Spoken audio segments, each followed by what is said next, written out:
Hi అండి.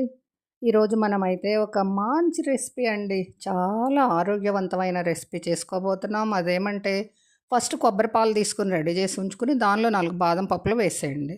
4 ఏముంది 8 వేసాను నేనైతే. తర్వాత మన ఇంట్లో జీడిపప్పులు లేవు కాబట్టి వేరుశనగ పప్పులు వేసాను. మీరైతే జీడిపప్పులు వేసుకోండి. గసాలు దీనిలో ముఖ్యంగా గసాలే మెయిన్ హీరోయిన్ అండి. హీరో ఈ కూరకి. తర్వాత కొబ్బరి ముక్కలు. ఈ కొబ్బరి పాలల్లో ఇంకొంచెం ఎక్కువ కొబ్బరి పాలు తీసుకున్నా పర్లేదు. దానిలో ఈ కొబ్బరి ముక్కలు, ఈ గసాలు, జీడిపప్పులు, మరి బాదం పప్పులు నానబెట్టి ఉంచేసుకుని కాసేపు నానాలి. ఎంతసేపు అంటే కనీసం ఒక అరగంట, గంట అన్న నానితే చాలా బావుంటదనమాట. అది ఆ గసాల్లో ఉన్న ఆ గరుకుదనం పోయి పేస్ట్ మెత్తగా అయ్యే అవకాశం ఉంటది. తర్వాత మీకు అవకాశం ఉన్న పెద్ద గిన్నె ఒకటి పెట్టేసుకుని నూనె వేసేసుకోండి. దానిలో దానిలో ఉన్న చినుకు చిత్తడి పోయిన తరువాత ఆయిల్ వేయండి. లేకపోతే మన మొహానికి చింతాయి. అది మీకు తెలిసిన రహస్యమే కదా! అవునా?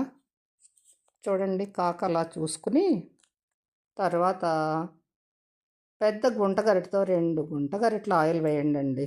ఎందుకంటే వేసేది కొబ్బరి కాబట్టి కాస్త అవసరం పడుతుంది నూనె.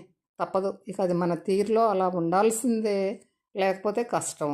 తర్వాత ఆవాలు, పచ్చెనగపప్పు, జీలకర్ర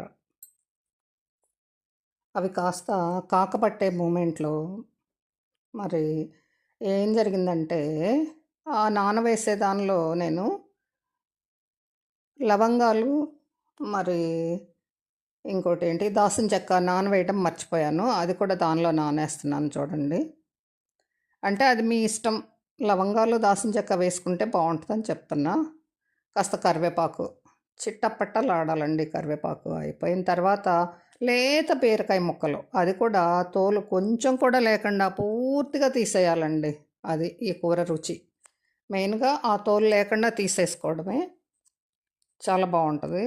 తింటే మాత్రం వదిలిపెట్టరమ్మా. ఇంకా అందరూ కూడా అమ్మ మళ్ళీ చెయ్యి, నాన్న మళ్ళీ చెయ్యి అంటారు చూసారా? అలా నాన్న వండేవాళ్ళు ఉంటే నాన్న మళ్ళీ చెయ్యి అంటారు. అమ్మ వండేవాళ్ళు ఉంటే మళ్ళీ అమ్మ మళ్ళా చెయ్యి అంటారు. ఇలా అయితే ఇంకా ఆ నానిన దాన్ని బాగా మిక్సీకేసి బాగా మెత్తగా చేసేయాలి. చేసి ఇంకా దీనిలో ఏం చేయాలంటే కొంచెం ఆ కొబ్బరి పాలు కొంచెం పోసి ఉడకనివ్వాలండి బీరకాయ కూర. దీనిలో పసుపు కానీ ఇంకేం వేయక్కర్లేదు. సాల్ట్ కూడా ఆఖరిలో వేసుకుందాం అంతే. ఇది బాగా ఉడికిన తర్వాత మూత పెట్టేయండి. మూత అలా ఉంచేసి ఈలోపు ఈ మిక్సీ సంగతి చూడండి. అయ్యయ్యో అవ్వలేదంట. ఇంకా మెత్తగా అవ్వలేదంటే ఇంకా మెత్తగా పట్టండి. ఇప్పుడు చూడండి కొంచెం సాల్ట్ వేసేసాం కదా, సగానికి వచ్చిన తర్వాత సాల్ట్ వేసి తిప్పేస్తున్నామండి. ఈ కుక్క ఒకటి గొడవ చేస్తుంది, మధ్యలో అరుస్తుంది. సరే అయితే ఇంకా పేస్ట్ వేసేసాం చూడండి. మెత్తగా అయిపోయిందండి. మీకు అవకాశం ఉన్నంత మెత్తగా వేసేసి దీన్ని బాగా అంటెగరనివ్వండి. అసలు రుచే అదనమాట. ఆరోగ్యం కూడానండి. ఆయుర్వేద శాస్త్ర ప్రకారం ఇది చాలా అద్భుతమైన ఔషధం అనమాట. అంటే పాలు, ఉల్లిపాయలు అవన్నీ వేసి ఎగరేసే ఆ మామూలుగా మన వెనకటి కూర కన్నా కూడా మనం ఎప్పుడూ చేసుకునే కూర కన్నా అంటే ఇది ఇష్టపడరు. ఇది ఇంకా పురాతనమైన కూర. కానీ జనం ఎందుకు ఇష్టపడరంటే కలర్ఫుల్గా కనిపించదు కదా. పసుపు కానీ మరి కారం కానీ ఏమి ఉండదు కాబట్టి ఇష్టపడరు. కానీ ఆరోగ్యానికి చాలా ఆరోగ్యవంతమైన కూరండి. ట్రై చేయండి మీరు కూడా. కదా! ట్రై చేయొచ్చు. చాలా రుచిగా ఉంటుంది.